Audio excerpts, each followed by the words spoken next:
Salam rahayu sahabatku dimanapun berada. Jumpa lagi kita di channel Babat Anjuk Ladang, channel yang akan mengupas tuntas sejarah budaya Nganjuk dan sekitarnya. Bersama saya, Lintang Chandra.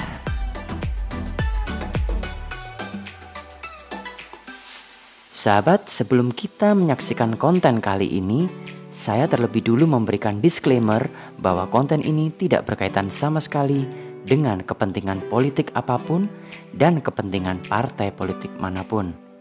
Konten ini murni adalah sebuah kajian sejarah. Sahabat, pada konten kali ini kita akan membahas tentang seorang tokoh dari Nganjuk yang memiliki peran penting pada periode awal kemerdekaan Republik Indonesia. Tokoh itu adalah Raden Sundoro Hadinoto. Raden Sundoro Hadinoto lahir pada tanggal 1 Desember tahun 1920. Ia adalah cucu dari Raden Megantoro. Sedangkan Raden Megantoro sendiri adalah cucu dari Panembahan Mangunkusumo atau yang dikenal juga dengan nama Eyang Mangundikaran. Tokoh yang konon adalah pembuka lahan Mangundikaran yang kemudian hari menjadi jantung kota Nganjuk. Raden Sundoro Hadinoto adalah tokoh yang terpelajar dan sejak muda telah aktif melanglang buana dalam gerakan organisasi masyarakat di berbagai kota.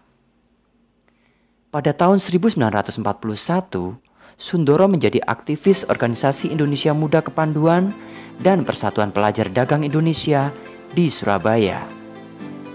Kegiatan itu ia lakukan di sela-sela pekerjaannya sebagai pegawai Dinas Kehutanan Pemerintah Hindia Belanda di Surabaya. Pada masa penaklukan Jepang tahun 1943, Sundoro bergabung di Sekolah Polisi Sukabumi untuk mengikuti pelatihan kepemimpinan Keibodan, sebuah organisasi bentukan Jepang yang bertugas sebagai laskar penjaga keamanan rakyat. Kemudian pada tahun 1944, Sundoro menjalani dua pekerjaan sekaligus, yaitu pertama bekerja sebagai pegawai Senda Sokai di Malang, yaitu badan usaha milik Jepang yang bergerak di bidang produksi minyak pohon jarak. Dan pekerjaan keduanya adalah sebagai pegawai Jawa Aigasa di Surabaya, yaitu perusahaan milik Jepang yang bergerak di bidang produksi perfilman. Setelah Jepang kalah perang dan terjadi peristiwa proklamasi kemerdekaan RI pada tahun 1945, Sundoro bekerja di Jawatan Penerangan di Malang.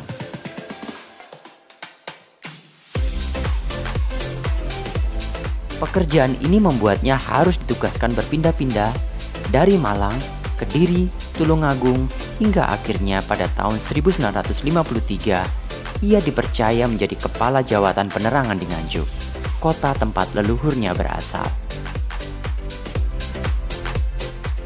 Sambil bertugas di Jawatan Penerangan di berbagai kota, Sundoro sejak tahun 1946 telah aktif bergabung sebagai anggota Partai Nasional Indonesia atau PNI.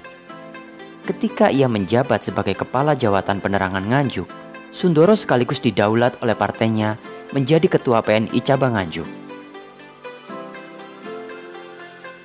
Pada pemilu tahun 1955, di bawah kepemimpinan Sundoro, PNI di Nganjuk berhasil menjadi partai terbesar di Nganjuk.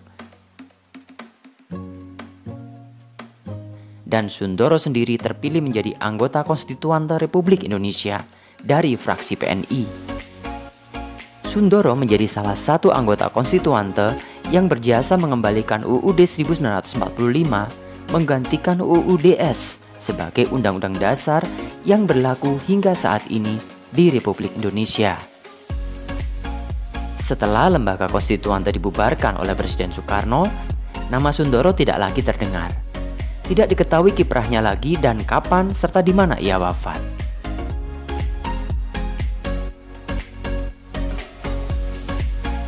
Bekas rumah kediaman Raden Sundoro Hadinoto diperkirakan saat ini telah menjadi bangunan sekolah SMK Nasional Pembangunan di Jalan Diponegoro Nganjuk.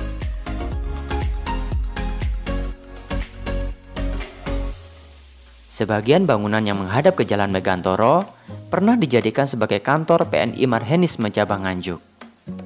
Namun kondisi rumah tersebut saat ini kosong dan tidak terawat. Seiring nama Sundoro yang juga semakin tenggelam dari sejarah Nganjuk. Sahabat, itulah tadi selayang pandang tentang Raden Sundoro Hadinoto.